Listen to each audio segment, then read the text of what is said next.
కర్నూలు జిల్లా ఆదోని మండలంలో దొడ్డనకేరి గ్రామంలో 5 లక్షల రూపాయలు దొంగలు ఎత్తుకెళ్లారని, ఏసన్న ఇంట్లో కాయకష్టం చేసి స్థలం కొనుక్కోవాలని దాచుకున్న డబ్బుల్ని ఇంట్లో తాళం వేసి బీరువాలో పెట్టారు. కానీ బంధువుల ఇంట్లో 2 రోజుల పాటు పెళ్లి చూసుకుని ఇంటికి తిరిగి వచ్చేలోపు ఇల్లంతా చిందరవందరంగా అనిపించింది. అనుమానంతో బీరువా తాళాలు తెరిచి చూసి 5 లక్షల రూపాయలు దొంగలు ఎత్తుకెళ్లారు. భార్యాభర్తలు లబోదిబోమంటూ కన్నీళ్లు కారుస్తూ ఇల్లంతా కారం పొడి చల్లి దాచుకున్న డాక్యుమెంట్స్ కాల్చి ఇల్లంతా చిందరవందర చేసి వెళ్లారని ఏడుస్తూ కూర్చున్నారు. ఇంతలో చుట్టుపక్కల ఉన్న ప్రజలు ఏమైందని అడిగితే 5 లక్షల రూపాయలు దొంగలు ఎత్తుకెళ్లారని తెలిపారు.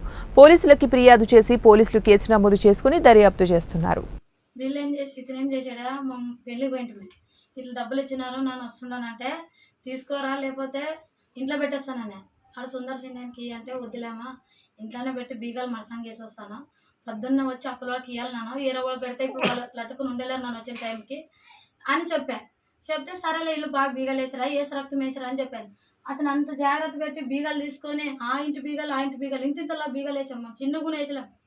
మరి అట్లాంటి గేట్ ఇడిచిపెట్టి ఈ రోడ్డు ఆన్ చేశారు వాళ్ళు. గేట్ మా డైరెక్టర్ అట్లా క్లోజ్ ఉంటుంది, వచ్చి మామే తెరిచాం బీగాలు మైతలో పంపించామే పొద్దున్న.